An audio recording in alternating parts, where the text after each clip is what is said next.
Bonjour, je m'appelle Drissa Traoré et je suis le formateur des modules dont nous allons vous présenter tout de suite. Ce module portera sur la gestion post-récolte et transformation des produits agricoles, plus précisément sur le séchage amélioré des produits agricoles. Cette présentation a été élaborée par SAA Mali. Pour le sommaire, nous commencerons par une introduction, ensuite nous verrons les objectifs, le public cible ainsi que le contenu composé de la définition du séchage, les différentes méthodes de séchage, l'effet du séchage sur la qualité des grains, les conditions à remplir avant le séchage des grains, la méthode naturelle de séchage des grains avec l'utilisation des bâches, des nattes, etc., les autres types de séchage au soleil tels que la solarisation et l'éclipse, le séchage avec machine commerciale et la détermination de la teneur en humidité des grains. À titre d'introduction, il est essentiel et important de sécher les grains rapidement et efficacement après la récolte et avant le stockage pour les raisons suivantes. Atteindre une teneur en eau suffisamment faible pour minimiser l'attaque d'insectes et de micro-organismes tels que les bactéries, les champignons, etc. Réduire le poids et le volume des grains pour un transport facile et un bon stockage. Conserver la qualité maximale et empêcher la germination des grains. Maintenant, voyons les objectifs. D'abord, l'objectif général qui porte sur le fait d'informer et de former les agents de vulgarisation, les animateurs villageois et les producteurs sur les techniques de séchage des grains. Les objectifs spécifiques, connaître les bonnes pratiques de séchage, réduire considérablement les pertes pré- et post-récolte, réduire les attaques de nuisibles et de champignons, améliorer la qualité des produits, la santé et les revenus des populations. Le public cible, composé des agents de vulgarisation, les animateurs villageois, les producteurs, les commerçants et les transformateurs. Voyons la définition du séchage. Le séchage consiste à éliminer l'eau des produits agricoles tels que les grains, les légumes, les fruits, etc. Les différentes méthodes de séchage. La méthode naturelle de séchage consiste à exposer les produits agricoles humides au soleil et au vent. La méthode artificielle de séchage utilise la chaleur des combustibles dans les séchoirs artificiels. Voyons les propriétés souhaitables pour des grains de haute qualité. D'abord, une teneur en eau faible et uniforme, une faible sensibilité aux brisures ultérieures, une faible quantité de moisissure, une acceptabilité par les consommateurs de leur couleur et de leur apparence. Le séchage approprié permet d'assurer la qualité des grains. Voyons maintenant les conditions à remplir avant le séchage. Tout d'abord, le séchage des grains à la maison, qui est une meilleure option que le séchage au champ. Pendant le séchage à la maison, les grains ne doivent jamais être mis en contact direct avec le sol et doivent être tenus à l'écart des animaux, sinon ils pourraient être endommagés ou mangés. Ce qu'il est important de savoir, c'est que cela peut être fait en attachant des animaux ou en clôturant la zone où le grain sèche. Voici là une illustration qui montre exactement ce dont nous venons de vous expliquer.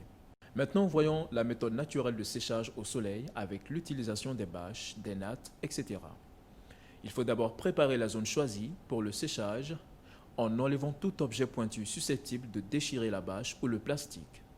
Ensuite, une grande bâche ou plusieurs petites feuilles de plastique ou de sacs en plastique peuvent être disposées de manière à ce qu'ils se chevauchent pour former une grande surface. Mettez les grains propres sur la bâche, le plastique, en une couche ne dépassant pas 4 cm de profondeur. Quelles sont les activités autour des grains à sécher ? Il faut remuer le grain avec les mains, un râteau ou un autre outil approprié au moins toutes les heures pour que les grains sèchent plus rapidement. Le fait de tourner et de remuer garantit que toutes les parties des grains sont touchées par l'air et le soleil. Pensez également aux intempéries et aux nuisibles nocturnes. Les autres types de séchage au soleil, tels que la solarisation et les greniers au CRIPS, améliorés et traditionnels. D'abord la solarisation, qui est une méthode pour désinfecter les grains avant le stockage. Quelles sont les étapes de la solarisation? En premier lieu, les grains infestés sont étalés en couches minces inférieures à 2 cm de profondeur sur du plastique de couleur noire ou sur une bâche noire. Les grains sont ensuite recouverts de plastique transparent de couleur blanche ou noire, maintenus au sol par des pierres ou tout autre objet lourd comme le bois, etc. L'exposition des grains au soleil de cette manière à des températures élevées pendant 2 à 3 heures en milieu de journée tuera tous les insectes. Voici là quelques étapes de la solarisation en illustration. Le grenier amélioré. Une structure ou plateforme à double fonction. Séchage et stockage. Le séchage du maïs en épi peut rester avec une ventilation naturelle pendant 1 à 3 mois. Ce qu'il faut savoir, c'est que des recherches en Afrique de l'Ouest ont montré que les largeurs des crips améliorées ne devraient pas dépasser 0,6 mètres. Le grenier traditionnel, conçu en matériaux locaux et très résistant aux intempéries et aux nuisibles, il est très indiqué pour le séchage et le stockage des produits comme le mil, le sorgho, le maïs, etc. Maintenant, voyons le séchage avec la machine commerciale. Pour de grandes quantités de grains et un besoin de séchage rapide, utilisez un séchoir commercial. Ce qu'il est important de savoir ici, c'est qu'il est trop cher et qu'il n'est pas à la portée des petits producteurs. La vérification et la détermination de la teneur en humidité des grains. Comment cela se fait? Les grains doivent être suffisamment secs pour un stockage sûr, c'est-à-dire à une teneur en humidité de 14% au moins pour les céréales. On peut vérifier la teneur en humidité par plusieurs méthodes. Voyons maintenant la vérification et la détermination de la teneur en humidité des grains. Les grains doivent être suffisamment secs pour un stockage sûr, c'est-à-dire à une teneur en humidité de 14% au moins pour les céréales. On peut vérifier la teneur en humidité par plusieurs méthodes. D'abord, les méthodes traditionnelles. Les grains deviennent plus durs au fur et à mesure qu'ils sèchent. Les producteurs peuvent le dire en cassant les grains avec les dents, en versant les grains dans un récipient ou encore en les secouant et écouter les sons qu'ils produisent. Il est important de savoir que ces méthodes sont subjectives et inutiles si le producteur n'est pas expérimenté. Maintenant, la méthode du sel. Une approche plus objective consiste à utiliser la méthode du sel. Celle-ci est rapide et facile, mais indiquera seulement que le taux est inférieur ou égal à 14% d'humidité. Vous aurez besoin d'un pot propre et sec avec un couvercle, du sel et un échantillon de grains. La méthode est bon marché et simple à mettre en œuvre.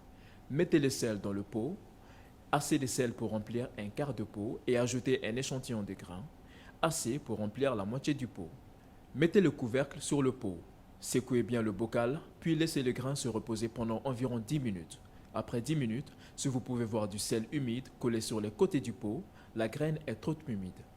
Après 10 minutes, si vous pouvez voir du sel humide collé sur les côtés du pot, la graine est trop humide, au-dessus de 14%. Après 10 minutes, si le pot est sec et qu'il n'y a pas de sel collé sur les côtés, le grain est sec et peut être stocké. La méthode améliorée, celle de l'utilisation du dry card, carte de séchage, dont vous pouvez voir l'illustration. La méthode améliorée, celle de l'utilisation des humidimètres. Dans la plupart des cas, la teneur en humidité des grains peut être vérifiée à l'aide d'un humidimètre électronique portable. Cependant, de tels dispositifs ne sont pas facilement disponibles pour les petits exploitants. Il est important de demander à une personne ayant accès à un humidimètre et qui a été formée à son utilisation pour tester la teneur en eau des grains. Voici là une illustration d'un humidimètre. Sur ce tableau, vous pourrez remarquer les taux d'humidité de quelques produits, tels que les arachides, le tournesol, le blé, le maïs, le niébé, le sorgho, le mil, le riz paddy ainsi que le soja. Nous vous remercions pour votre aimable attention.